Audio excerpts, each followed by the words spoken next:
I listen, I listen. This wonderful sound brings me back to my true home.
Breathing in, I enjoy my in-breath. Breathing out, I enjoy. J'inspire, je me réjouis de mon inspiration. J'expire, je me réjouis de mon expiration. Assis ici, nous pouvons sentir la Sangha tout autour de nous, ici au village des Pruniers et en ligne. Et on peut prendre un temps pour respirer ensemble, pour nous installer, pour arriver, pour revenir à notre vraie demeure à l'intérieur.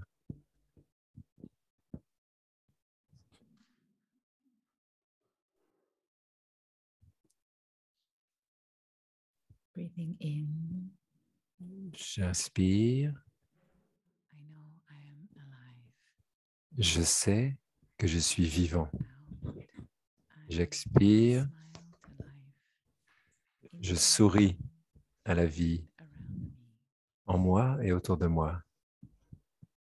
alive, Vivant, vivante, smiling. souriant, souriante.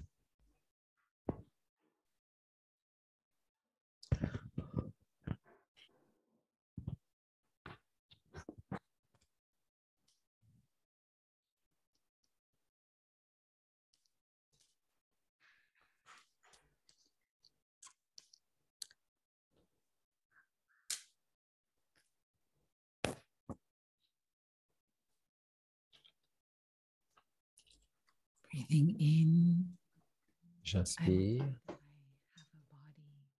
je suis conscient, consciente que j'ai un corps. I take care of my body. J'expire et je prends soin de mon corps. Posture, Je releasing peux tension ajuster ma anytime. posture, relâcher les tensions que je peux trouver. Breathing in, J'inspire, aware of my body. conscient de mon corps. Breathing out, easing my body. J'expire, je détends mon corps.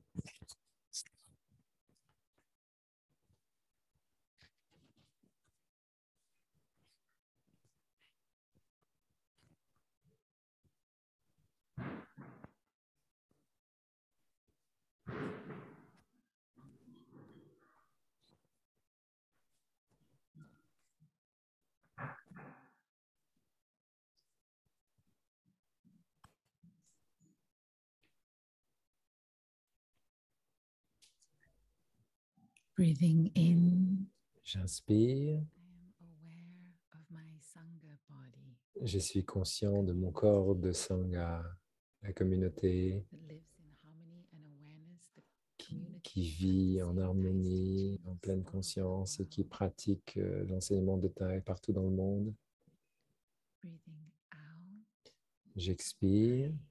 Open my heart to feel J'ouvre mon connected cœur to my pour me international sentir Sangha connecté, body, relié à cette Sangha internationale, ce corps de aware Sangha, of the Sangha body, breathing in, conscient, consciente du corps de feeling Sangha, connected me to the Sangha sentant body, connecté out. à ce corps de Sangha, j'expire.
Breathing in, J'inspire.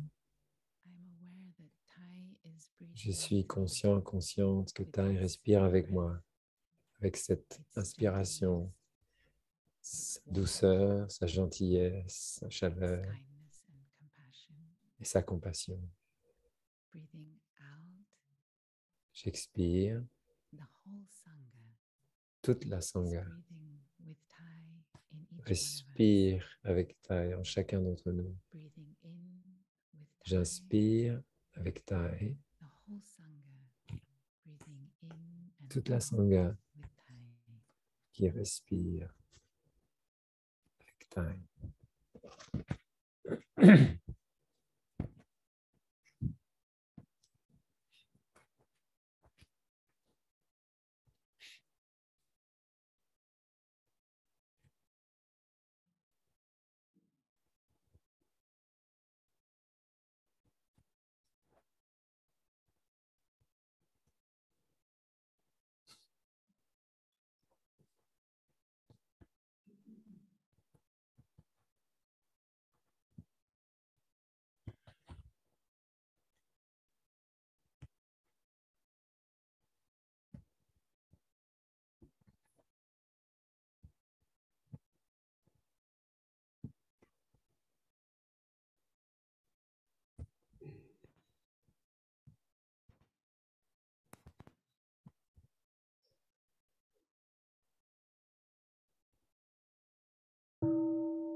Good morning, dear Sangha.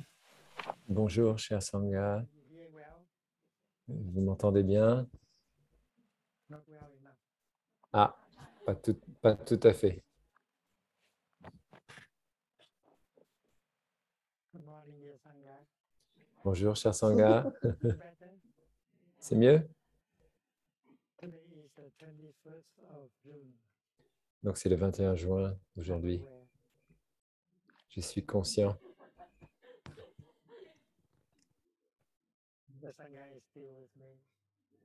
La Sangha est toujours avec I'm moi. breathing in. I know that the Sangha is still there J'inspire with me. et je sais que la Sangha est encore là, I présente smile avec moi. to J'expire, je myself. souris.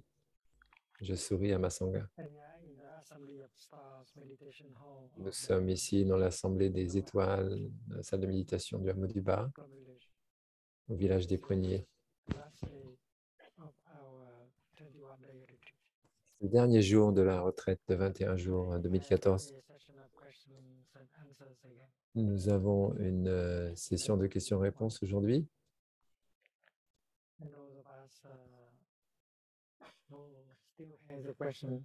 Ceux d'entre nous qui ont encore des questions,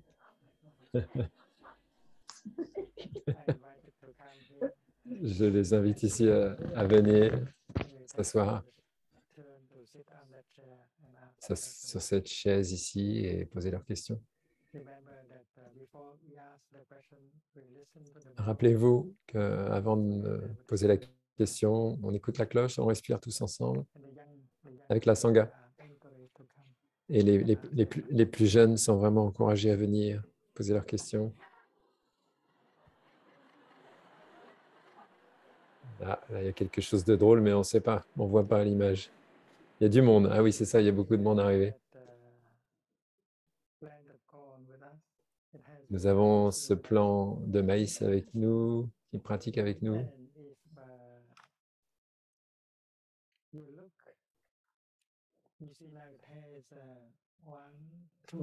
Si on regarde, il y a 1, 2, 3, 4, 5 feuilles. Il y a 5 feuilles. Au début, il n'y en avait que 2.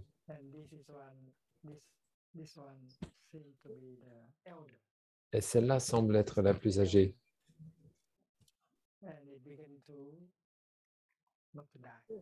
Et celle-là commence à mourir, à vieillir un peu. Vous voyez?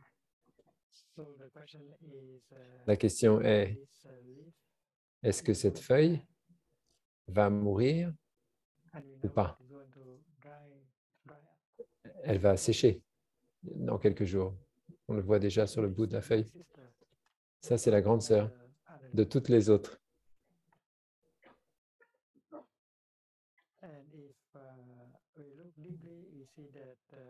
Si on regarde en profondeur, elle respire, elle prend le soleil, les gaz pour se nourrir. Et aussi pour nourrir toute la plante. Elle a joué son rôle de grande sœur, se nourrissant et nourrissant toute la plante. Si on regarde avec pleine conscience, on voit qu'elle est aussi dans les autres branches, dans les autres sœurs. Elle n'est pas seulement dans cette forme, mais elle est aussi présente dans toutes les autres, dans toutes les autres feuilles. On voit que c'est son corps de continuation, et aussi là, c'est son corps et ainsi de suite. Quand on la voit sécher, on ne peut pas dire qu'elle est morte, qu'elle n'est plus là. Elle va continuer toujours, n'est-ce pas? C'est pourquoi tous les jours, nous devons prendre soin de notre corps de continuation. Notre corps de continuation est déjà là. Et tous les jours, on doit le nourrir. C'est notre corps de continuation qui nous emmène vers le futur, puisqu'on ne va pas mourir. nous n'allons jamais mourir. we continue to be in our continuation Nous sommes pour toujours dans notre corps de continuation. Chaque pratiquant doit reconnaître son ou sa right now. corps de continuation. What we transmit to our Nous savons que quand nous transmettons à notre corps de continuation, ce que nous transmettons, c'est nos pensées, nos paroles et nos actions. Nos pensées, nos paroles et nos actions. and we are responsible for our action. Nous sommes responsables de nos actions For our continuation. et nous sommes responsables de notre continuation. So we should be thankful to this On doit être reconnaissant à cette meditating day and night. cette plante de maïs qui médite nuit et jour avec nous. Learn quite Et grâce à cette plante, on peut apprendre beaucoup de choses. and yesterday we had a Hier, on the continuation body. nous avons eu un enseignement sur le And corps de I see continuation my continuation body, et je vois mon corps de continuation très clairement. not vague at all, very concrete. C'est vraiment très concret. I always try to transmit Et j'essaie toujours de transmettre to my continuation body. mon meilleur, le meilleur de moi-même à mon corps de continuation. The practice is to nourish yourself. La pratique, c'est de se nourrir soi-même et de nourrir Not only le corps de continuation. Pas seulement un corps, mais de nombreux corps. let us listen to the bell and ask the first question. Nous allons écouter la cloche et accueillir la première question.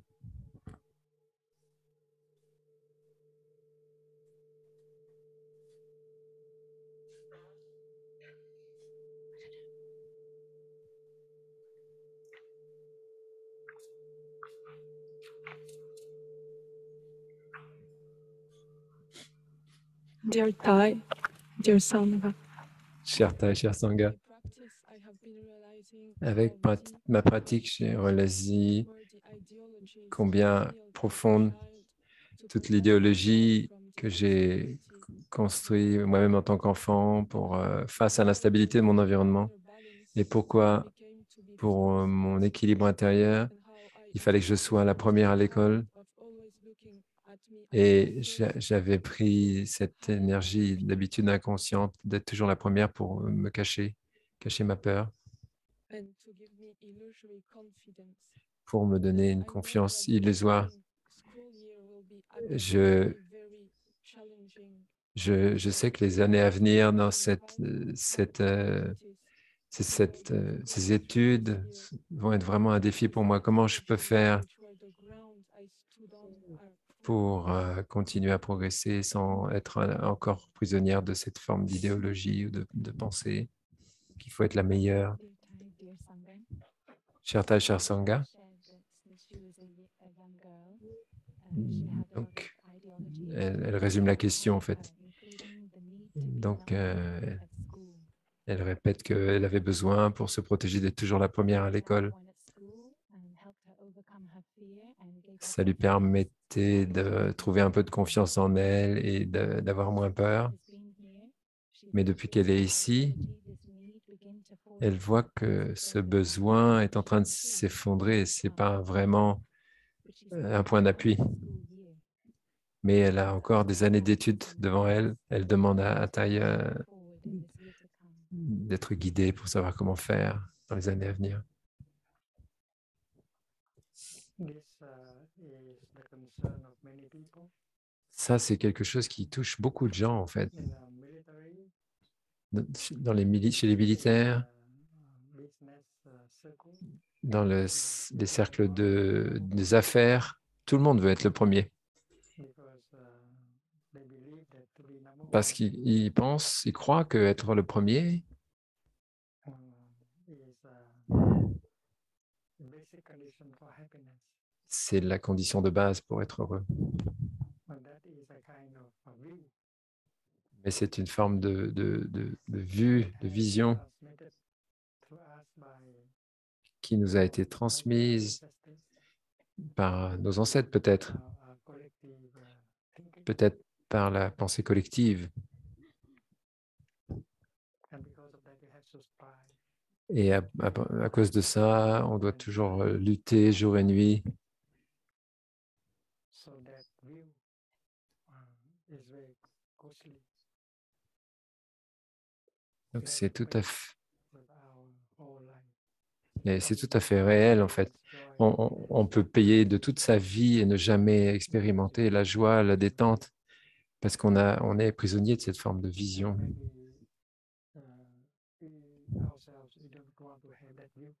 Et peut-être que on aimerait être libéré de cette vue, mais en fait, elle nous a été transmise par nos parents qui nous ont un peu forcés dans ce sens. C'est la société qui nous encourage de la même manière.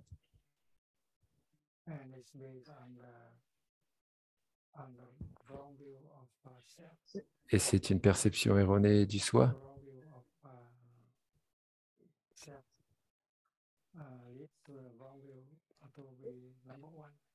Et cette perception erronée amène au fait qu'il faut être le premier, mais s'il n'y a pas de soi, il n'y a pas de nécessité d'être le premier. La méditation, c'est un acte de regard profond. Quand vous regardez profondément, vous avez une vue plus juste.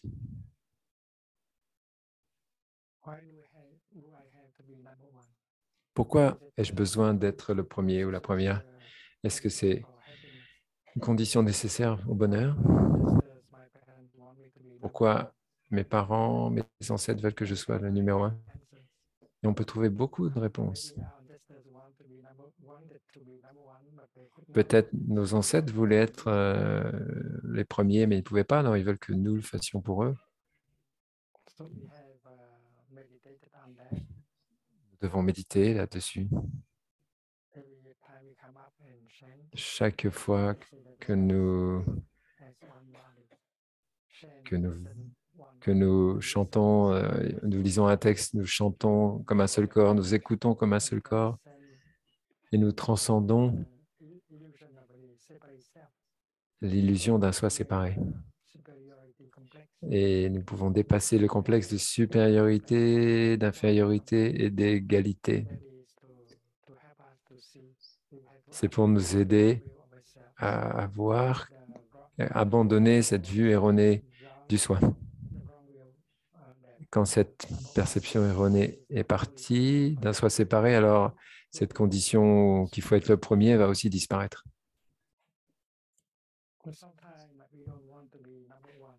Mais parfois, on ne veut pas être numéro un, mais il se fait que nous devons être le premier.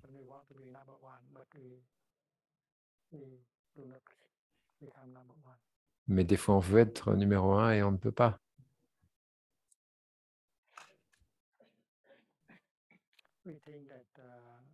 Nous pensons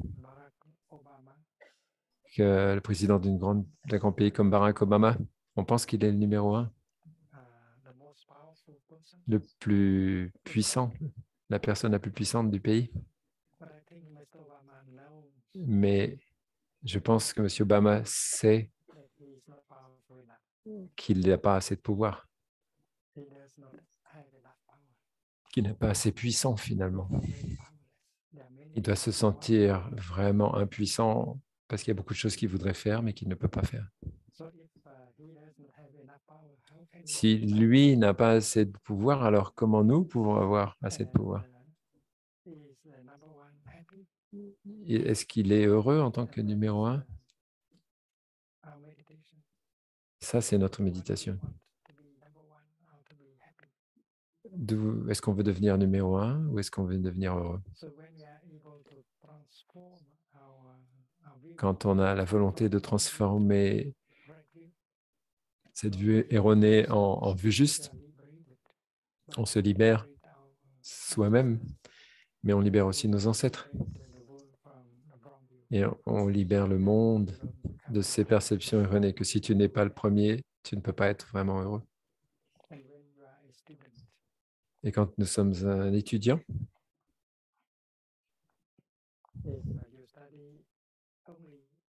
si vous étudiez Seulement pour être le premier, vous n'êtes pas un étudiant heureux. Parce que pour étudier peut être une très belle chose. C'est l'envie d'apprendre, de comprendre. Et nous avons deux besoins fondamentaux. On veut comprendre le monde, la vie. Et le deuxième désir profond, c'est d'aimer et d'être aimé.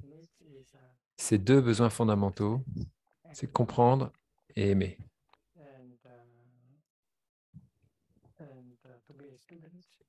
Être un étudiant, c'est l'opportunité d'apprendre. Vous êtes curieux à propos des choses. Et en étudiant, vous pouvez satisfaire votre premier besoin qui est de comprendre. Donc, c'est très nourrissant. Un bon enseignant est quelqu'un qui étudie tout le temps. Il sait qu'il connaît beaucoup de choses, mais il peut apprendre encore et encore. Les deux, l'enseignant et l'étudiant, ont beaucoup de bonheur parce qu'ils continuent à essayer de découvrir un peu plus sur la réalité des choses, comprendre un peu plus. Si vous étudiez comme ça, vous pouvez avoir des années d'études merveilleuses. Mais si vous le faites juste pour avoir un diplôme ou pour être le premier, vous allez souffrir toutes ces années. C'est à vous de décider. Si vous changez votre vue avec une vision plus juste, vous allez avoir, c'est une révolution. Et si beaucoup de gens vous voient heureux, beaucoup de jeunes en particulier, être heureux ne veut pas dire que tu étudies plus, mais tu es plus heureux, tu étudies mieux. Si tu ne veux pas être numéro un, But then you become number one. Mais comme ça, tu peux devenir peut-être numéro un. C'est La l'effet chose la secondaire. plus importante, c'est le bonheur, et ça, c'est l'effet secondaire. Nos amis à l'école, les enseignants, les étudiants, si leur but, c'est d'être heureux et non pas d'être les premiers, c'est ce qu'il faut pour eux. Notre bonheur peut être reconnu par les autres et on peut offrir un très bel exemple pour les autres étudiants et pour les enseignants. Bonne chance.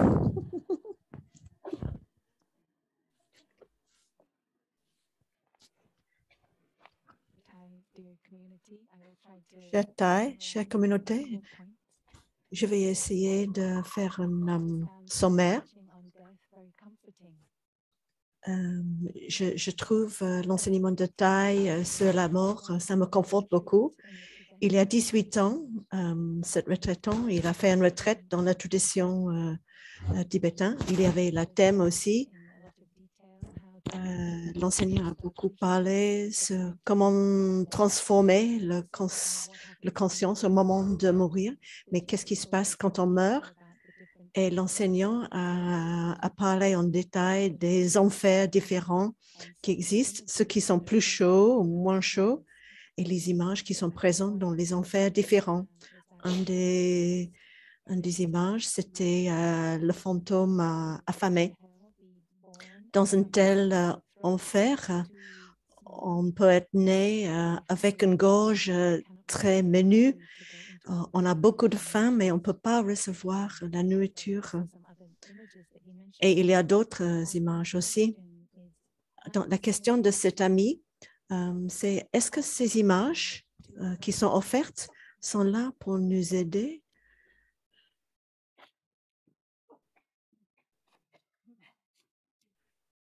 Ça doit être une question écrite, en fait, qui nous aidait à s'éveiller. un moyen pour nous de vivre d'une façon avec plus de sens, une façon de vivre avec plus de beauté dans cette vie, ou est-ce que ces images parlent d'une vraie réalité? Et en connexion, quand on parle des enfers sur la terre qui existent maintenant, est-ce que ces images sont des métaphores pour ce qui est sur la terre maintenant, ou est-ce qu'ils parlent vraiment qu'après la mort?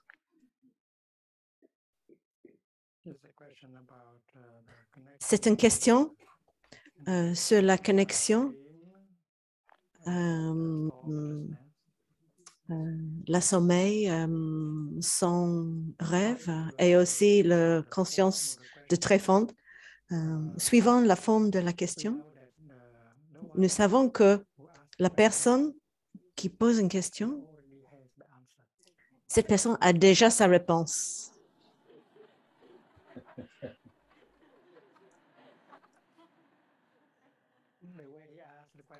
La façon qu'il pose la question, ça me montre qu'il a déjà sa réponse, n'est-ce pas?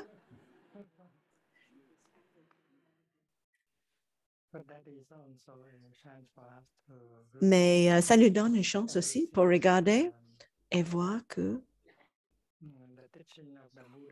l'enseignement du Bouddha peut aider beaucoup de monde, pas simplement les gens qui ont une capacité intellectuelle très profonde, et aussi pour les personnes qui n'ont pas eu une éducation. Donc, l'enseignement du Bouddha peut aider tout le monde. Donc, bouddhisme, il y a un type de bouddhisme pour le peuple, la grande majorité du peuple, et il y a un bouddhisme profond pour la minorité. Donc, ces deux enseignements, il peut y avoir des contradictions dans la forme de ces deux types d'enseignements. C'est pour ça que on dit que dans le bouddhisme, il y a 84 000 portes du Dharma, beaucoup de types d'enseignements et beaucoup de types de pratiques. Et il y a des gens qui ont peur de la punition. Et s'ils savent avoir peur de rétribution et ils ne savent pas se comporter mieux,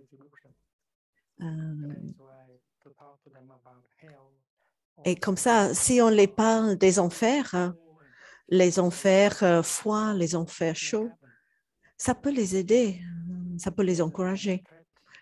C'est une menace que si vous vous comportez comme ça, vous allez souffrir comme ça. Et dans beaucoup de temples, on voit des dessins des enfers différents. C'est un type de warning, d'alerte. Vous allez être bouilli dans l'huile ou quelque chose comme ça. Si vous montez, on va couper la langue. Et ça peut aider beaucoup de monde aussi. Mais ça ne va pas aider des autres personnes. C'est un bouddhisme populaire. Et nous savons que la vaste majorité croit dans la réincarnation. Mais leur croyance c'est basé sur une vue qui n'est pas juste sur le soi. Ils pensent que la soi est séparée du corps. Ils pensent qu'une fois le corps est parti, cette soi, cette âme va continuer et va aller dans un autre corps pour continuer. Ça, c'est une croyance sur la réincarnation. Et ça, c'est un enseignement sur la réincarnation, mais ce n'est pas l'enseignement profond du Bouddha, parce que c'est basé sur une wrong view, sur une perception erronée. sur les perceptions erronées. Ça va contre les compréhensions profondes de l'impermanence et le non-soi. Ça, ce n'est pas les enseignements les plus profonds. Quand on pense de la cause, l'effet, réincarnation, rétribution,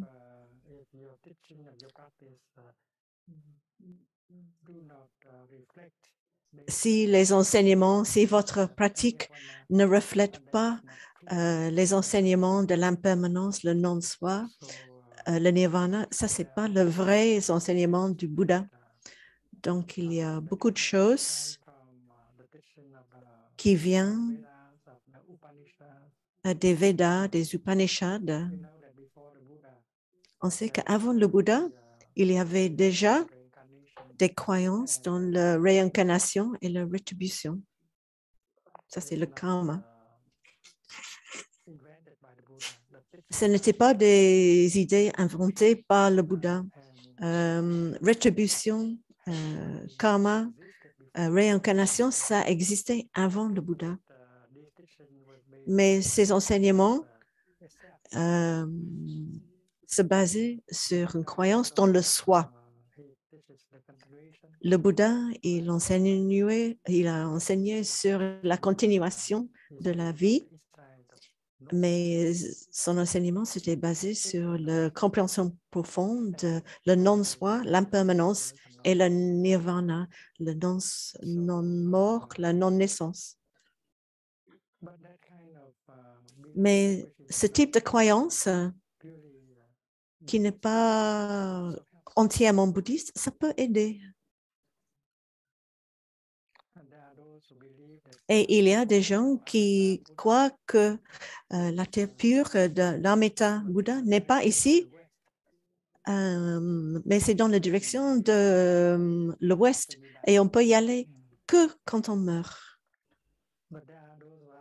Mais il y a d'autres entre nous qui ont une meilleure ou une différente vue. Nous savons que le vrai terre pure est dans l'ici et maintenant. Ça n'a pas besoin d'être dans l'ouest, dans l'est. Quand votre esprit est pur, la terre est pure aussi en même temps.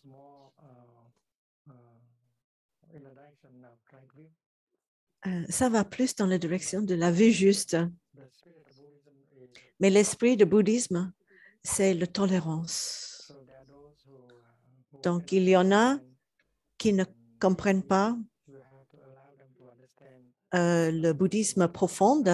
On peut les permettre d'embrasser une forme de bouddhisme qui est plus diluée, comme une médecine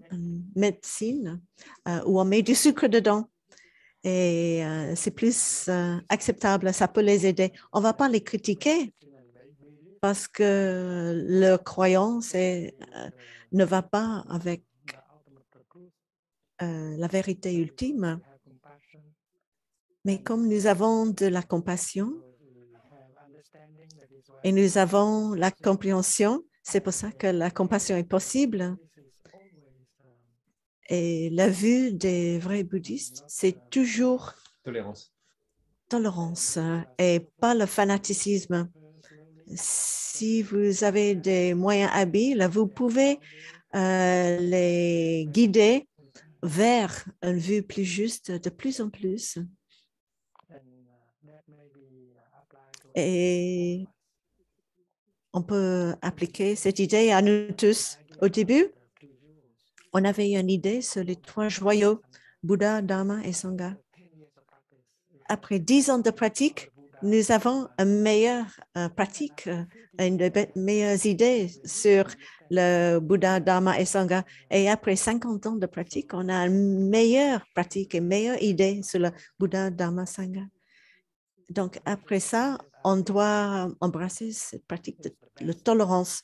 On ne doit pas penser que notre vue est le meilleur parce que nous sommes fait du progrès tout le temps et nous sommes prêts à abandonner notre vue du présent pour avoir une meilleure vue. Et ça, c'est la pratique de le non-attachement aux vues.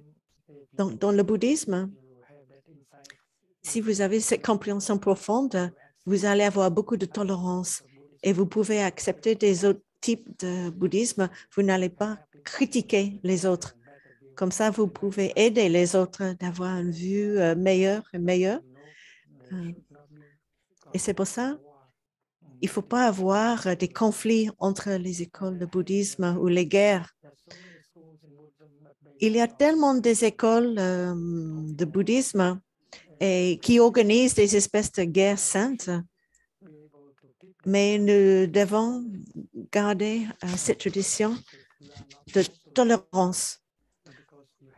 On n'est pas forcé d'être tolérante, mais c'est parce qu'on a cette vue juste, qu'on a le cœur ouvert et on peut être tolérante aux autres qui n'ont pas exactement la même vue que la nôtre. Mais vous devez essayer avec la parole aimante et l'écoute profonde pour aider les autres à abandonner leur vue.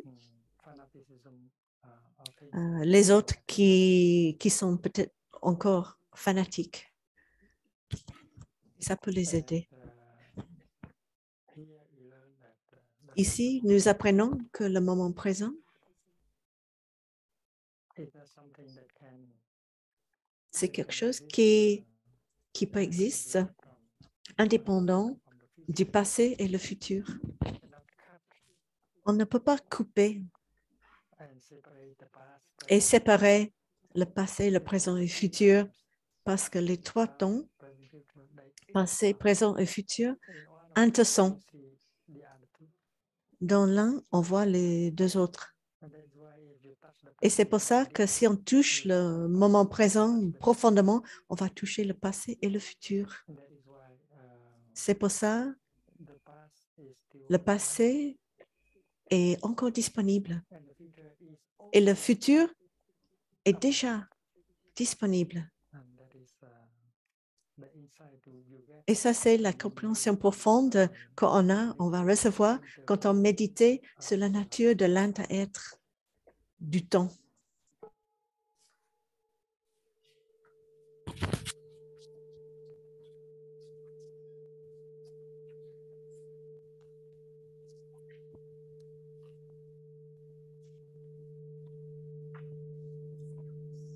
If our true nature is no birth and no death, Et si notre véritable nature, c'est la non-naissance et la non-mort, ça veut dire que nous sommes condamnés à vivre pour toujours, vie après vie. Pour moi, l'enseignement de non-naissance et non-mort, ce n'est pas une solution, c'est un problème. Je ne comprends pas comment on ne peut pas se sentir désespéré et perdu avec cet enseignement, parce que ce n'est pas seulement du niveau de la pensée, mais du niveau du ressenti. Mais pour moi, ça ne m'aide pas. Ça me désespère encore plus, puisque si je vais mourir, je vais avoir à vivre encore et encore.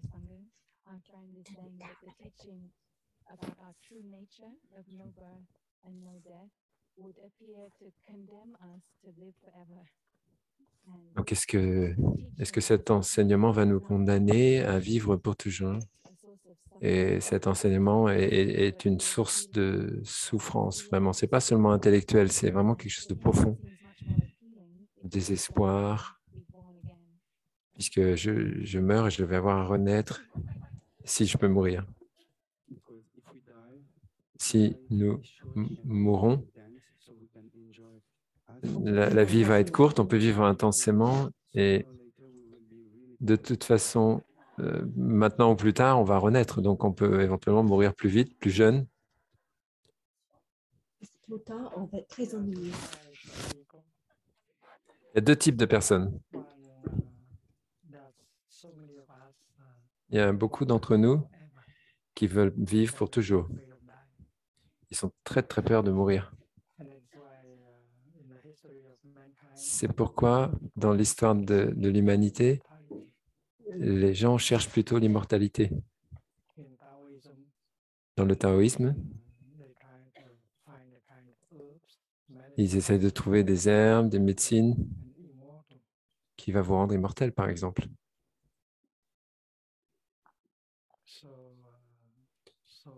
Alors, l'immortalité, c'est ce qu'ils recherchent. Et derrière ce souhait, ce désir, il y a la peur.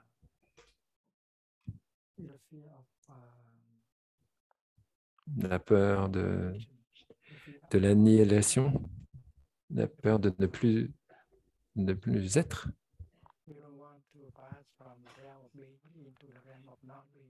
Tu ne veux pas passer du royaume, du règne de l'être au non-être. Ça, c'est l'état d'esprit de ceux qui cherchent l'immortalité et qui ont peur de mourir. Et ça les fait souffrir. Qui recherchent l'immortalité. En ayant la peur du non-être. Et de l'autre côté, il y a ceux qui sont fatigués de la vie. Ils s'ennuient. 50, 70 ou peut-être 30 ans. Et ils trouvent que la vie est insupportable. Alors ils cherchent plutôt le non-être. Certains d'entre eux pensent que se suicider, c'est une façon de cesser la souffrance, de passer du royaume de l'être au non-être. Et cette sorte de souhait est basée aussi sur une perception erronée. Parce que c'est comme s'il y avait quelque chose qu'on peut appeler non-existence, non-être. Annihilation. Et on voudrait aller là. C'est mieux. Tu ne souffres plus. Ce n'est plus du tout ennuyeux. Donc tu peux aspirer à cette forme d'annihilation. Cette forme de désir, c'est aussi basé sur une perception erronée. La vision juste, c'est que la mort et la naissance, la vie et la mort vont toujours ensemble. Tu ne peux pas les séparer, tu ne peux pas enlever l'un de l'autre. Alors vous regardez, vous cherchez la mort et vous essayez de laisser la vie derrière. C'est impossible. Ils veulent toujours aller ensemble, comme la gauche et la droite. Tu ne peux pas les séparer. Tu ne peux pas enlever la gauche de la droite et la droite de la gauche. C'est une loi. Quand on regarde profondément, on découvre cette loi. Et on voit que c'est une manifestation. Et la notion de gauche et de droite est dans notre tête. Et ce n'est pas la réalité. Toutes les notions, s'ennuyer, pas s'ennuyer, souffrance, bonheur, être, non-être, viennent de notre esprit, de notre mental, de notre façon de penser, de notre construction mentale, mais pas de la réalité. Et on se comporte comme si on savait ce qu'est la réalité. Et en fait, il faut se rapprocher de la réalité. Mais en fait, celle qu'on a dans notre esprit, c'est seulement une construction. Et la naissance et la mort, c'est aussi une construction de l'esprit. Ce n'est pas la réalité. Nous avons appris que ce sont des notions plus que la réalité. L'être et le non-être sont des paires d'opposés. Elles sont là comme si c'était la fondation de la naissance et de la mort. Mais la question révèle que tu continues à croire dans le soi, dans l'âme. Mais en réalité, il n'y a pas ça. Il n'y en a pas. Il n'y en a pas quelque chose qui peut rester le même dans 2 moments consécutifs. Qui est né, qui est mort? Est-ce que c'est toi maintenant qui est le même que celui de tout à l'heure?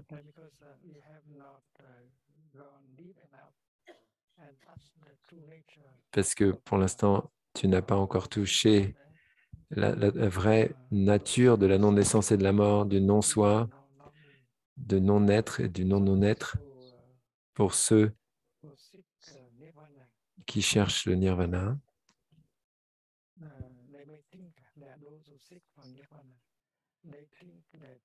ils pensent, quand on touche le nirvana, tu n'as plus besoin de renaître. Tu appartiens au royaume du non-être, au règne du non-être. Et c'est la vue la plus erronée qui soit du nirvana.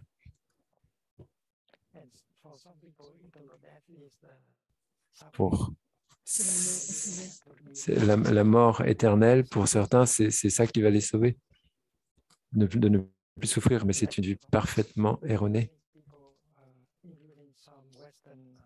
Beaucoup de gens, même des étudiants de l'Ouest du bouddhisme, pensent que c'est ça le but, c'est d'obtenir la mort éternelle. Et le non-être complet. Mais le Bouddha a démontré des milliers de fois que ce n'est pas cela, l'enseignement.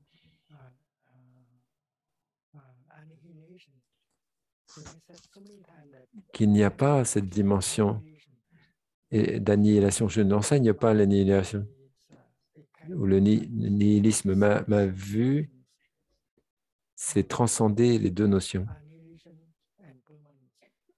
de l'annihilation et de la permanence. C'est une paire d'opposés.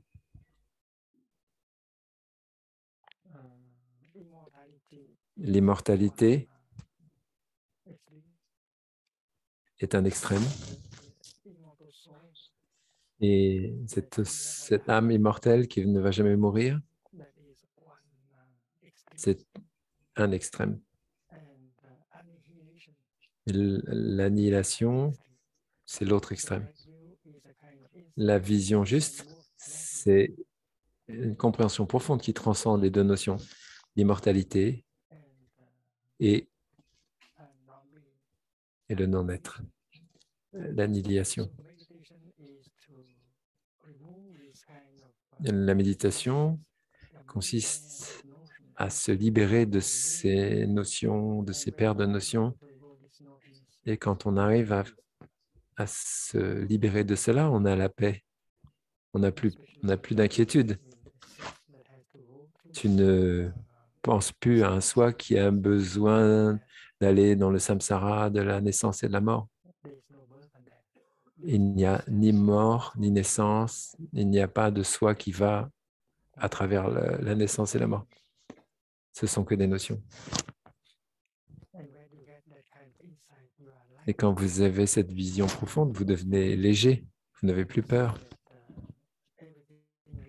Vous sentez que chaque chose se renouvelle en permanence. La joie et le bonheur sont possibles. La transformation de la souffrance est possible. Et vous pouvez aider tellement de gens à souffrir moins. La vie a un sens. Tu ne t'ennuies pas parce que tu sais que ta vie a un sens. Ta vie est utile. qui peut générer la joie de compassion, l'énergie de la compassion et de la joie de manière à aider le monde dans son processus de guérison. Ça n'a pas besoin d'un soi permanent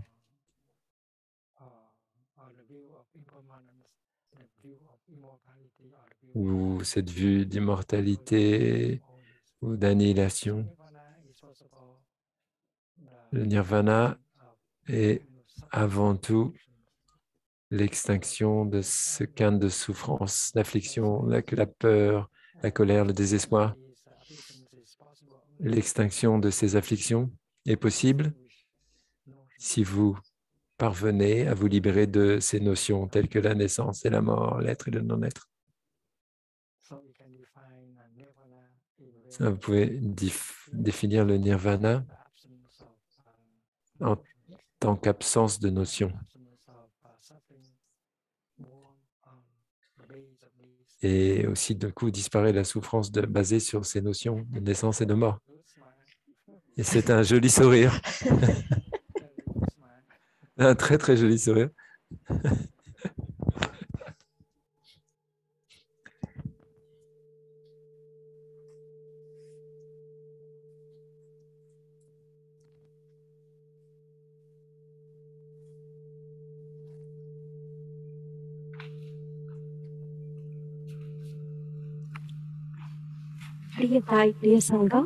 Chers Sangha, ceci est un moment de bonheur. J'ai deux questions. Une concerne qu'est-ce qui se passe quand on meurt. J'ai rencontré des situations dans les vies de mes amis. Il y a une amie qui était enceinte. Elle attendait un enfant. Et après une semaine, elle a perdu le bébé.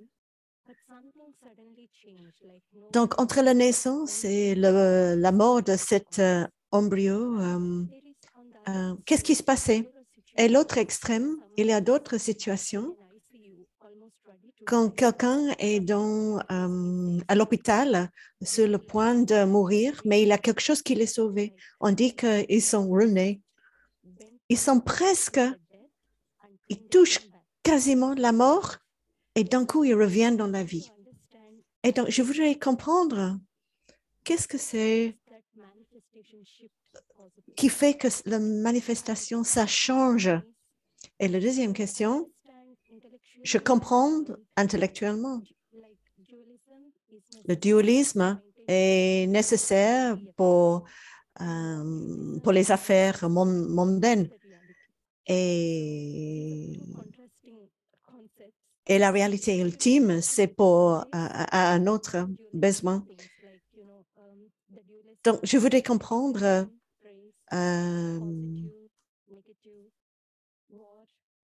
c'est difficile à comprendre tout ce qu'elle dit. Le dualisme, la guerre, la paix, tous ces opposés, comment on les embrasse dans notre vie de tous les jours? Cher Thai, cher Sangha, notre ami, la première question concerne être né et la mort. Par exemple, quand elle regarde autour d'elle, une amie était enceinte et elle a eu une fausse couche après une semaine. Et apparemment, il n'y avait aucune explication pourquoi ça s'est passé. Les conditions étaient suffisantes et d'un coup, il n'y avait plus de conditions suffisantes. Et à l'autre extrême, quelqu'un qui est à l'hôpital vraiment dans le parti de le soin intensif, ils sont sur le point de mourir et toutes les conditions sont là que cette personne va mourir. Et c'est comme un miracle. D'un coup, il revient dans la vie. Et donc, notre ami demande, c'est quoi? C'est quoi l'énergie qui fait possible la vie?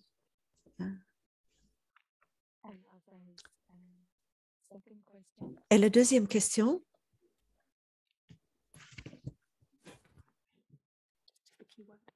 c'était sur le dualisme. Nous avons appris pendant cette retraite le besoin pour les opposés et dans notre vie de quotidien, les opposés comme positif, négatif, la paix, la guerre. Nous avons appris qu'on a besoin de transcender ces opposés pour toucher l'ultime, la vérité ultime dans le monde. Comment elle peut transcender ces opposés dans sa vie de tous les jours? according to the teaching of D'après les enseignements of dependent co-arising, de la coémergence Coémergence interdépendante. interdépendante, and conditions les conditions viennent de come from the past, come from le passé, le futur, the present moment, de le moment présent aussi, several, et vient aussi de plusieurs directions différentes. something looks like going in Des fois, ça a l'air d'aller dans une direction, maybe another mais en effet, il y a une autre condition and vient d'arriver. and it is Et d'un coup, ça change de direction. so that it will go into Donc, another direction that happens very d'un coup, le résultat, ça va aller dans une autre direction. Ça arrive très souvent. a young couple C'est comme un jeune couple. Il vient de se marier, and they go home, they go for ils rentrent chez eux only in one period and they go kill in accident. Pour la lune de miel, ils vont mourir d'un accident. et ils font le lune de miel et d'un coup, il y a un accident. Is another condition that is On pense qu'il y a une condition qui va dans une direction, mais d'un coup, il y a une autre condition qui arrive, qui change tout. Et cette condition, ça peut venir de le passé, une réaction du passé ou de le présent quelque part, parce que nous intéressons avec tout, parce que tout ce qui se passe dans le monde a un effet sur nous. Imaginons que vous ne buvez pas l'alcool et vous conduisez avec pleine conscience, vous pouvez éviter des accidents, mais ça, c'est votre part. Quand vous êtes là, dans la route, il y a quelqu'un peut-être qui saoule. Et c'est cette personne-là qui cause l'accident. Donc, il y a beaucoup de conditions qui viennent de beaucoup de directions. Et ça se passe tous les jours. Quand il y a suffisamment de conditions, il y a quelque chose qui manifeste. Mais au dernier seconde, il peut y avoir des autres conditions qui vont dans l'autre direction, qui arrêtent tous les autres.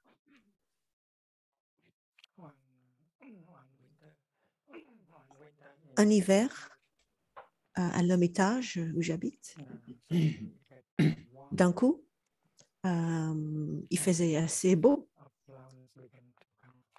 Et donc, les fleurs commencent à s'épanouir.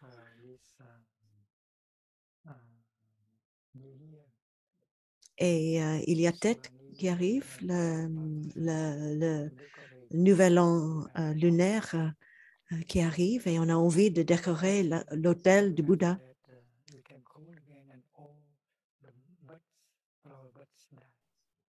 Mais malheureusement, il y avait un gel et tous les boutons sont morts. Et on a dit, oh, maintenant, il n'y a plus de fleurs pour décorer l'hôtel.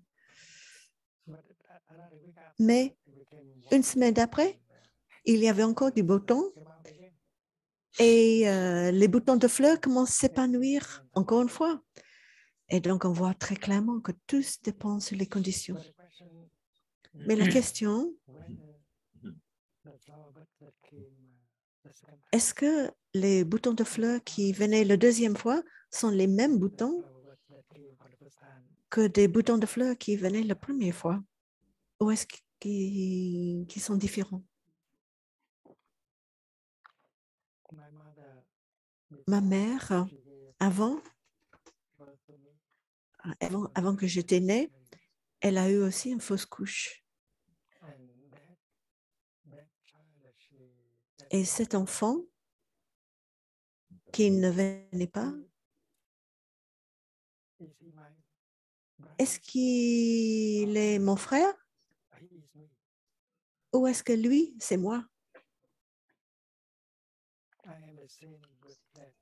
Est-ce que je suis la même que cet enfant que nos mamans devaient venir ou est-ce que je suis un enfant différent? Ça, c'est la question. Et d'après la compréhension du Bouddha, quand on médite, la réponse est on n'est ni différent ni le même. Ni une personne différente, ni la même personne. Et ça, c'est très clair parce que quand on regarde l'album de photos de la famille, on se voit comme un enfant de 5 ans et peut-être on se pose la question, est-ce que je suis la même personne que cet enfant de 5 ans? Mais c'est très clair. Même si je ne suis pas exactement la même, je ne suis pas totalement différente non plus. Donc, c'est ça la réponse. Donc, les boutons de fleurs qui viennent après ne sont ni les mêmes ni différents. Quand les conditions ne sont pas suffisantes, ils arrêtent de manifester et ils vont manifester plus tard. Tous doivent obéir la loi de l'impermanence, non soit pas le même, pas différent. Et si vous pouvez toucher la notion de non-soi, vous n'allez plus avoir les questions pourquoi. Et le nuage qui flotte dans le ciel, peut-être se réjouit d'être nuage, mais un nuage devient la pluie qui tombe sur la terre, peut aussi se réjouir d'être la pluie. Et si vous pouvez voir ça, vous n'allez plus avoir discrimination. Malheureusement, je ne suis pas un nuage. Je dois être la pluie. Mais en fait, la pluie, c'est chouette aussi. Donc, si vous voyez que vous pouvez vous manifester dans beaucoup de façons différentes et toutes les manifestations sont merveilleuses. Et comme ça, vous n'allez plus avoir besoin de poser les questions. Pourquoi je dois changer mon forme de manifestation? Donc, toutes ces notions de soi sont très importantes. Ça, c'est la pratique principale, l'enseignement principal. Ça ne veut pas dire que vous n'êtes pas là. Vous êtes là comme une merveille.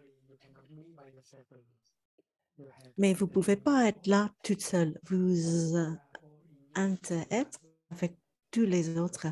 Vous êtes en nous et nous sommes en vous. Et cette compréhension profonde, ça va vous amener de la paix, le calme, le bonheur. Et vous n'allez plus avoir besoin de résister ou de se plaindre. Et les deux niveaux de la vérité, la pleine conscience, c'est bien pour regarder ces deux niveaux de réalité. Il y a la réalité conventionnelle et on peut reconnaître ça. Et vous n'êtes pas prise.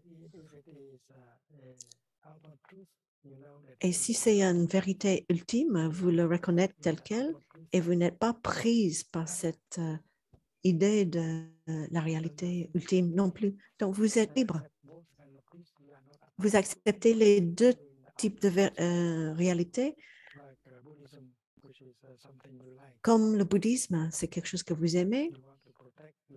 Vous voulez le protéger, vous voulez servir la cause du bouddhisme parce que tous ces enseignements sur l'éveil, la non-discrimination, Et peut-être vous avez un attachement au bouddhisme. but that's not good to be attached. Mais ce n'est pas bien d'être attaché au bouddhisme. Be free from Buddhism. On devait être libre de bouddhisme. And if you have that kind of freedom, Buddhism, Et si vous avez ce type de liberté, vous allez continuer à pratiquer un bon bouddhisme. only you have the truth. Il n'y aura pas de fanatisme. So that kind of insight, that kind of freedom may Dans ce type de compréhension, ce type de liberté est très bien pour le monde. On peut voir que le bouddhisme est fait que de les éléments non bouddhistes. Et une fois que vous voyez ça, tout type de fanatisme, ça tombe. Et vous êtes libre de bouddhisme. C'est merveilleux d'être libre du Bouddha. C'est merveilleux d'être libre du Bouddha. C'est merveilleux d'être libre du bouddhisme. Comme ça, vous allez toucher le meilleur type de bouddhisme parce que vous êtes libre de le bouddhisme et le Bouddha. Et si tout le monde sur la Terre avait ce type de compréhension, il n'y aura plus de guerre. Ça, c'est très important. Donc, la pleine conscience est très puissante. La pleine conscience va nous rendre libres. La vérité conventionnelle, c'est que la vérité conventionnelle. Et il y a la vérité ultime qui est que la vérité ultime. La réalité ultime, on ne va pas dire que c'est la seule vérité. Our friend Francis was named after Francis, Francis of Assisi. il a été- First of all, she expressed to Tai how inspired she Elle- was by Tai's teaching of the first Elle a exprimé d'abord combien elle a été inspirée par l'enseignement de Thaï hier. new Tai to really Elle fait le vœu de continuer à la vie de Thaï, de maîtriser cette pratique et de travailler, d'apprendre ce gatha pour transcender son anxiété, sa tristesse. Comment un vœu,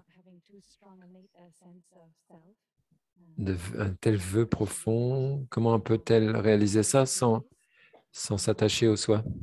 Comment peut-elle dépasser ses difficultés, se guérir pour vraiment profondément transcender l'anxiété, le chagrin, la tristesse, peut-être contre l'opinion des autres? Il va falloir prendre des décisions fortes. Comment peut-elle réaliser ce vœu sans avoir trop fortement un sens de soi? La deuxième partie de sa question, quand elle a expérimenté des difficultés dans sa vie, que ce soit la dépression, l'anxiété, le mal-être, elle a compris que c'est une sorte de cadeau de Dieu, donc, parce que Saint François est un chrétien. Donc tout ça, c'est fait partie du plan de Dieu.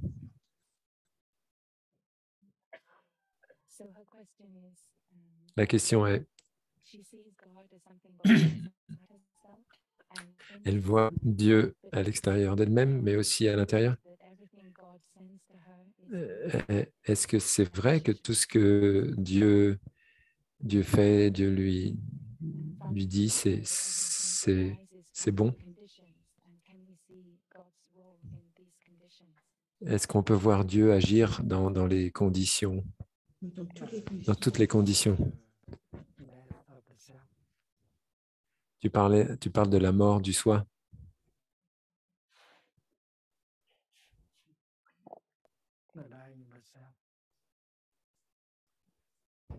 La mort du soi. Je ne pense pas que le soi a besoin de mourir puisqu'il n'y a pas de soi qui doit mourir. Le soi, c'est seulement une perception erronée, une notion. Ce n'est pas la réalité. Il n'y a pas besoin pour quelque chose qui n'est pas là de mourir, puisque ça n'existe pas, ça ne peut pas mourir. Nous, on n'a pas besoin d'essayer de tuer le soi. Mais tu peux essayer de te libérer de cette illusion en ayant une vision plus profonde de la réalité. Alors, the meditation on en pratiquant la méditation sur l'impermanence, because everything is changing so quickly, parce que en fait, tout change si rapidement, the notion of the self is no longer there. tu t'aperçois que la notion du soi n'est plus là, Everlasting. puisque ce serait quelque chose qui devrait rester tout le temps la même. Et en fait, tout change en permanence. Whether God is a self or not. Alors tu peux te demander, du coup, si ce soi, il existe véritablement. God is not a self. Mais Dieu n'est pas le soi. If God is a self and then all of us are selves, the big self or the small home. Alors est-ce que ce serait un grand soi ou un petit soi? If there is a me, a self, S'il y a un moi, un soi, exists, il doit y avoir aussi un non-soi, un non-moi qui existe en même temps. we can accept self as a reality. On peut accepter le soi Rational level. comme une réalité au niveau de la réalité conventionnelle. Et On peut dire moi, je, toi, he and she, lui, elle, because that designation is mais parce que c'est utile d'utiliser cette façon de se désigner. C'est une façon conventionnelle de se rational. désigner. We cannot do business. Mais sinon, on ne pourrait pas faire du business, par exemple, si on n'utilisait pas ça. Moi, toi, This and that ceci, cela. conventional designation. Tout ça, selon le bouddhisme, c'est désignation conventionnelle. It's only conventional. Mais il faut être conscient que c'est seulement conventionnel. You can make good use of them, but you have Mais tu peux en faire un bon usage, mais tu es libre. you have said that even the Buddha, you have to be Même le Bouddha, il doit être libre de la notion de Bouddha, d'être le Bouddha. there is a Zen teacher, Il y a un enseignant zen, his Dharma talk. He said, un jour dans son enseignement, il a dit I am allergic to the word Buddha, « Je suis allergique au mot Bouddha, but sometimes I have to pronounce the word Buddha mais des fois, je dois l'utiliser. to Mais à chaque fois que je dois I have to go exprimer le mot Bouddha, je dois aller aux toilettes, je dois me laver la bouche 3 fois. That's the way the Zen people talk. C'est comme ça que les gens du zen y parlent. They want to speak about freedom Ils veulent parler de liberté, from Buddha. même la liberté par rapport au Bouddha. Teacher, they have their own way. Ces enseignants zen, ils ont leur façon d'enseigner qui est parfois très, Allergic to the word Buddha. très rude, I have to pronounce très forte. Buddha. Donc, quand je dis le mot Bouddha, je dois aller dans la salle de bain et me nettoyer la bouche 3 fois. C'est pas assez propre. C'est fort, hein? C'est une déclaration très forte. Et dans l'audience, Zen student to sit up il y avait un étudiant zen qui s'est levé et qui dit and said, Dear teacher, « Cher enseignant, I am also allergic to the word Buddha. je suis aussi allergique au mot Bouddha. Que chaque fois que je t'entends prononcer le mot Bouddha, je dois aller à la rivière et me nettoyer les oreilles 3 fois.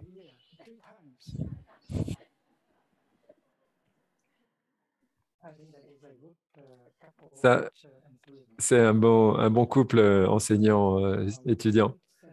Ils sont libérés des mots, des notions, même les mots comme Bouddha ou Dieu, ils sont libres de ces notions. Parce que tu peux simplement les avoir comme notions et non pas toucher la réalité ultime. Attention.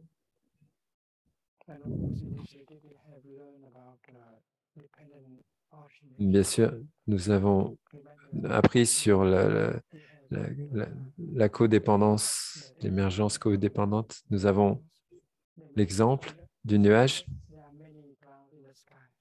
Il y a beaucoup de nuages dans le ciel. Et ces nuages, ils interagissent les uns les autres. Ils se reproduisent entre eux, se produisent les uns les autres, mais il y a aussi une relation horizontale. Mais nous savons aussi qu'il y a une relation verticale puisqu'ils viennent des océans. Tu es un nuage, mais tu emmènes l'océan avec toi. Il y a cette relation verticale de la même manière entre toi et Dieu. Tu utilises l'horizontalité pour un certain niveau d'explication et tu as la verticalité pour un autre niveau d'explication. Et ces deux ne doivent pas être séparés. Tu regardes l'horizontal et tu vois le vertical. Et quand tu regardes la verticalité, tu vois l'horizontalité. Et tu peux aussi te libérer de ces notions d'horizontalité, verticalité en même temps. Nous avons appris que les notions comme être et non-être, le bon et le mal, doivent être libérés. C'est comme ça que notre esprit conscient perçoit les choses. Et si tu décris Dieu comme le royaume, le règne du vivant, de l'être, tu le regardes lui ou elle, et tu vois juste une notion d'être. Si Dieu est le royaume de l'être, qui est le royaume du non-être? Donc tu te libères, tu transcendes la notion d'être et de non-être. La vision juste, c'est la vue qui transcende la notion d'être et de non-être. Pas seulement ça, mais c'est aussi la vue qui transcende la notion du bien et du mal. Et si tu dis que Dieu est en contrôle du royaume du bon, de la bonté, et qui en fait contrôle le royaume du mal? Et en fait, Dieu transcende les deux notions de bon et de mal. Jusqu'à ce que tu puisses voir ça, tu ne verras pas vraiment. Tant que tu ne vois pas ça, tu ne verras pas vraiment le plan de Dieu, sa création. Si Dieu est compassionné, compatissant, pourquoi il a créé quelque chose où il y a la mort, les tsunamis, les tempêtes, etc. Pourquoi il permet ça? Pourquoi il permet cette chose d'exister? C'est quelque chose pour toi que tu dois apprendre, que c'est aussi une bonne chose. Mais notre esprit est habitué à penser que ce qui est bon ne cause pas de souffrance. Il n'y a que les choses mauvaises qui causent de la souffrance. C'est notre esprit de discrimination. Tu ne dois pas utiliser cet esprit de discrimination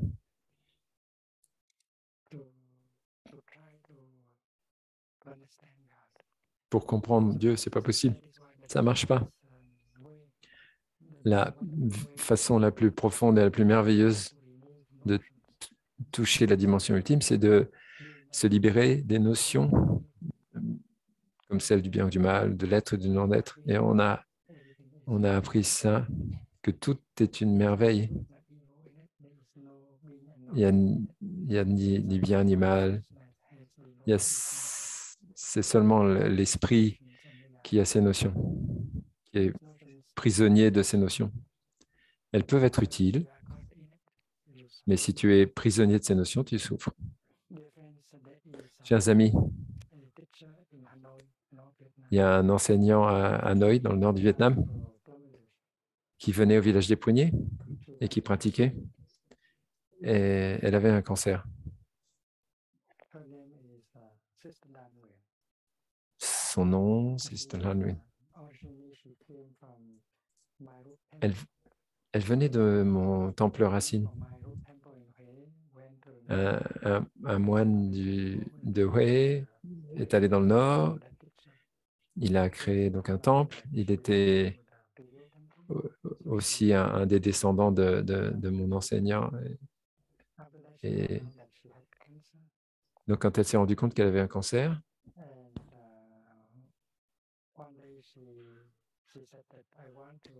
elle a dit, je veux aller en France, passer 3 mois de pratique.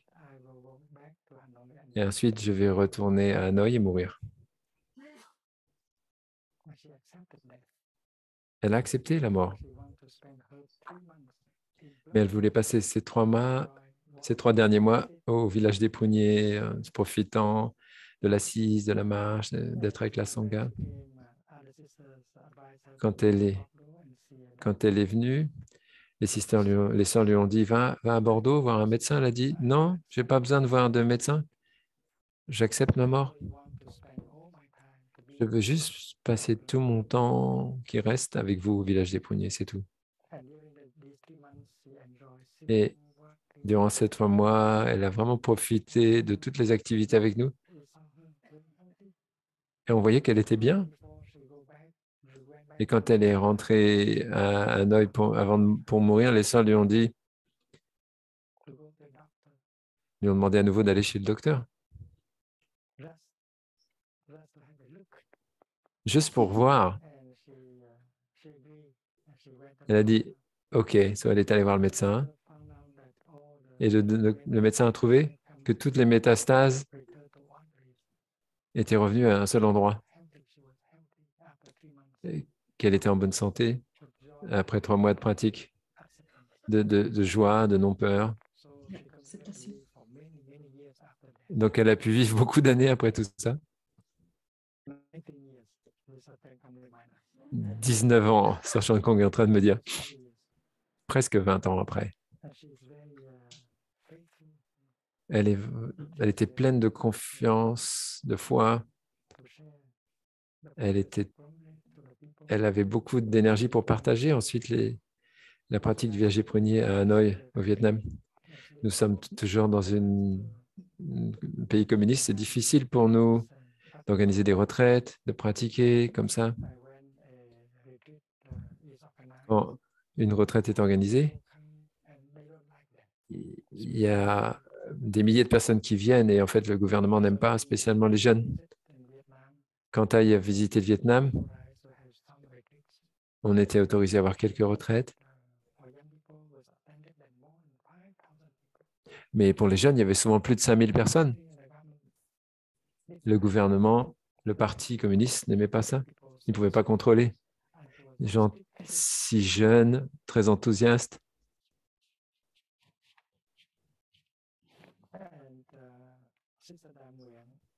Sister Dang Nguyen, elle a construit un stupa, une pagode, une sorte de mémorial dans son temple pour Thaï.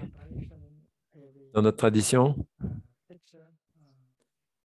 tout enseignant doit avoir et doit être honoré par un stupa, par une pagode.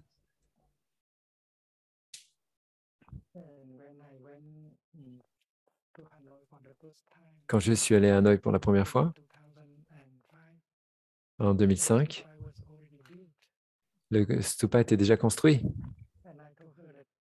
Je lui ai dit, je n'ai pas besoin d'un stupa. Je ne veux pas m'asseoir dans ce stupa.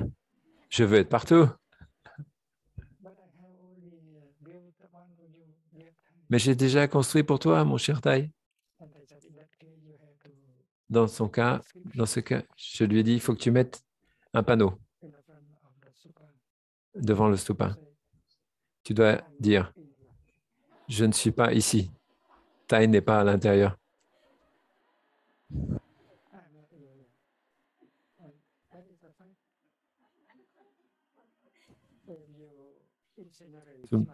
Tout le monde rit dans la salle.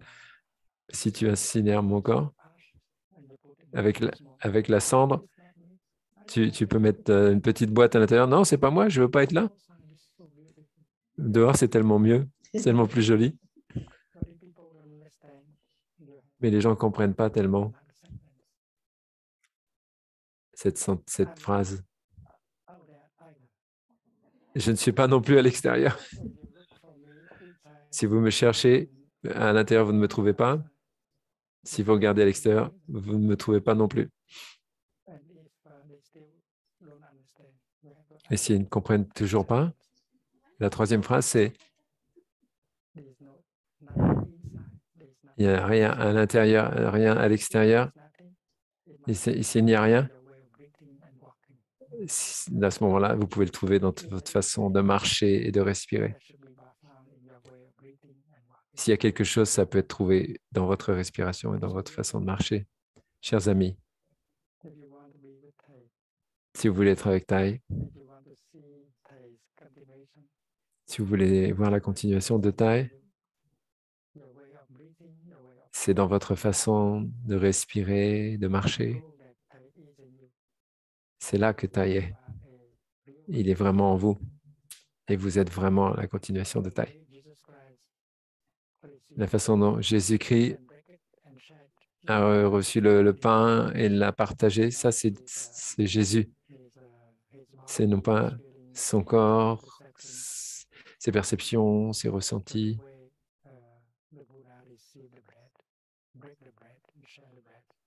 Et la façon dont il a partagé le pain, vous savez que c'est lui la réalité vivante, cette façon de faire.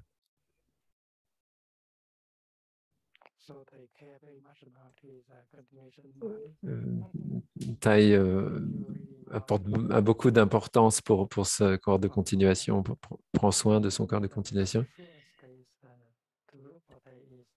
Si vous voulez exprimer votre amour pour Thay, c'est dans votre manière de respirer. Si vous trouvez dans cette respiration la paix et le bonheur et de la satisfaction profonde, vous savez que Thay est avec vous. Si vous marchez depuis votre parking jusqu'au bureau, en marchant, vous sentez la joie, du bonheur, vous savez que Thay est là. Il marche avec vous. Vous devez souhaiter à Thay une continuation heureuse. Et vous êtes ce corps.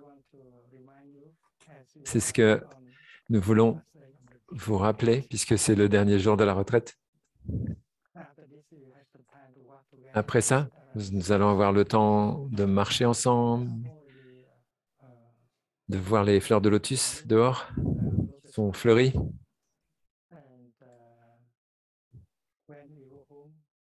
Quand vous rentrez à la maison, à votre ville, dans votre pays, vous continuez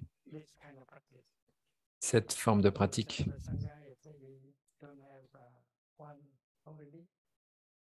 Si vous n'avez pas encore une sangha, vous allez construire une sangha et vous serez une vraie continuation du Bouddha. Ça, c'est un moment de bonheur et nous devons faire en sorte que ce moment dure. Merci beaucoup.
Thank you, dear Sangha. We will now hear some announcements from Brother Phaphu.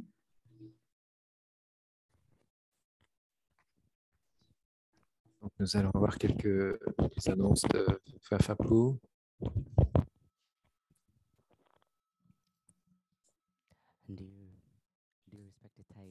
Cher Thaï respecté, cher Sangha, juste quelques annonces. Nous allons avoir une marche méditation, marcher à 11h30. Nous allons vous offrir aussi cela en direct. Donc, on va se retrouver, nous, ici, devant la grande salle de méditation. Et on partira depuis l'entrée de la salle de méditation. Nous avons aujourd'hui un repas, un pique-nique. Et pour demain, l'événement pour tout le monde. Demain matin, il y aura une session à 10h heure française pour se rappeler de Thaï. Donc, nous sommes invités ici au village des Pouniers à être là à 9h30. On n'a pas besoin de la Sangati. C'est plutôt des partages. Et on va lire un peu de la biographie de Thaï, etc. Nous avons un programme pour ça. Il y aura 2 options possibles qui seront donc en direct. Alors à 7h du matin depuis le Vietnam et l'après-midi, ce sera à 1h à 13h. Donc vous allez retrouver tout ça de toute façon sur le site internet du village du Pounier. On voudrait encourager la communauté à se reposer aussi parce que le programme, le 29, il va commencer à minuit. Donc, dans la nuit de vendredi à samedi, il y aura le programme pour les funérailles, pour emmener Thaï à la crémation. Et ce sera une cérémonie très longue. Nous avons juste besoin de temps demain pour nous reposer aussi. On voudrait vous montrer quelques images de l'ordination des novices. Ils ont ordonné 22 novices, donc on voulait juste montrer ça à la communauté.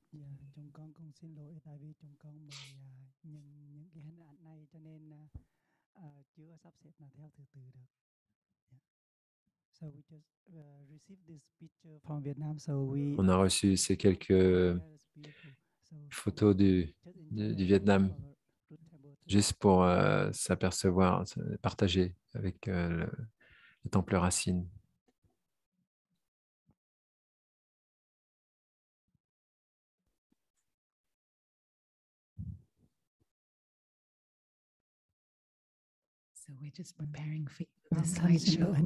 On prépare juste les photos des novices, de l'ordination des novices hier au Vietnam. Et nous avons eu aussi il y a 2 jours ici, comme vous le savez peut-être, l'ordination des novices en France. Il y avait 1500 personnes qui regardaient ici avec nous ces questions-réponses.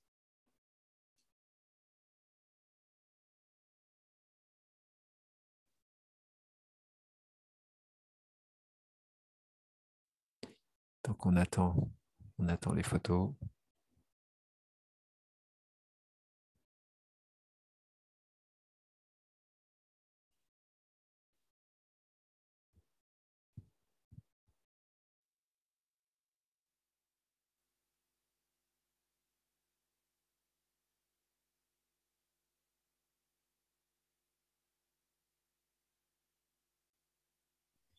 Thank you for bearing with us while we prepare the slideshow. It's coming. We have to download from. Merci de votre patience. C'est en train de venir. Les photos arrivent. Ça y est. Les voilà. So, here we can see the novices to be, the young monastics. On voit donc les aspirants qui allaient être ordonnés. C'était vraiment une ordination de dernière minute. Ils ont été, donc ceux qui souhaitaient être aspirants, ou même ceux qui ont été très... On voit devant notre frère aîné qui vient du centre en Allemagne, Taferman. Donc, c'est le Sachang Kong aussi qui est là, avec une fleur, en fait, on consacre la personne, on met sur sa tête, donc c'est une autre vénérable, Ago. Donc, ils sont tous, là, on a Tai Phap Hung qui vient du village des Puniers en France, qui est aussi là, en fait. Donc, on les voit tous ici, ils étaient 22. Ils ont juste reçu leur robe de Sangati. Et toutes ces images, c'était à Tuyu, dans la salle de méditation. Après, ils ont reçu leur nom. Et ensuite, on va leur raser la tête. Donc, on verra peut-être ça plus tard. Dans cette famille d'ordination particulière. Ah.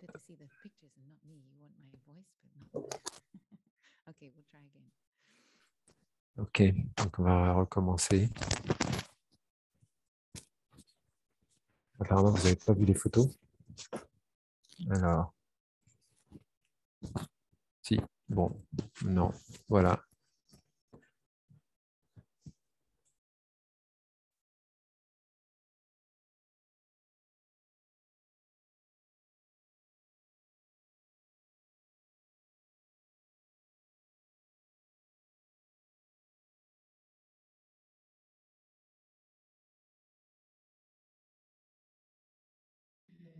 So we will see if we can show the slides again.